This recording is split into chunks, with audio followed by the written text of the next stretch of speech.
উত্তরপ্রদেশের ফৈজাবাদ কেন্দ্রে মুখ থুবড়ে পড়েছে বিজেপি। সমাজবাদী পার্টির অবধেশ কুমারের কাছে হেরেছেন বিজেপির দুবারের সাংসদ লাল্লু সিং। রাম মন্দির তৈরির পরও অযোধ্যার মাটিতে বিজেপির বেহাল দশায় প্রশ্ন উঠছে মোদি ম্যাজিক নিয়েই।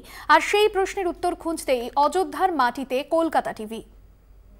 রামও বাঁচাতে পারলো না, মন্দিরও রক্ষা করতে পারলো না বিজেপিকে এই মাটিতে। হ্যাঁ, আমি এখন দাঁড়িয়ে রয়েছি উত্তরপ্রদেশের অযোধ্যায়। রাম জন্মভূমি বলে যাকে গোটা দেশ শুধু নয় বিশ্বের কাছে বিশ্বগুরু হিসেবে যিনি নিজের নামকে খ্যাত করতে চেয়েছিলেন, সেই নরেন্দ্র মোদীর দল এখানে নিজের এই আসন খুইয়েছে।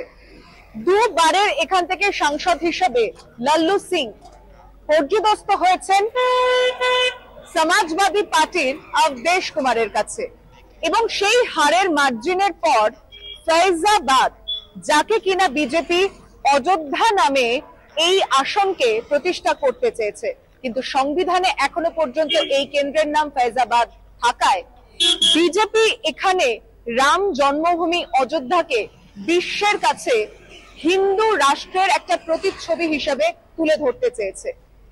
এই আসন হারের অন্যতম কারণ কি? এখানকার মানুষ রাম মন্দিরের মতো রাম জন্মভূমির নামকে পাওয়ার পরও কেন ভারতীয় জনতা পার্টিকে এখান থেকে, অর্থাৎ সেই পদ্ম শিবিরের জায়গাকে, সেই পদ্মকে কেন সরিয়ে দিল?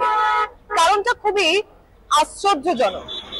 রোটি কাপড়া মাকানের লড়াইয়ে মন্দির জিততে পারলো না, এবং মন্দির না জেতার কারণেই কিন্তু সমাজবাদী পার্টির পতাকা শুধু নয়, মানুষ চাইছে উন্নয়ন, বিকাশ।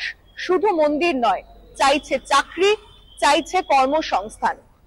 যুব সম্প্রদায় শুধু নয়, এখানে মন্দির বানানোর জন্য যে মানুষগুলোর বাড়ি ভাঙা হয়েছে, যে মানুষগুলোর দোকান, জীবিকা কেড়ে নেওয়া হয়েছে, তারা ভাজপার ওপর এবার অন্তত আর বিশ্বাস করেনি। মোদীর সংকল্প এখানে কেন পূরণ করলো না রামলালা? এই প্রশ্নের উত্তর জানতেই অযোধ্যার মাটিতে কলকাতা টিভি। অযোধ্যা থেকে আমি সুচন্দ্রিমা, কলকাতা টিভি।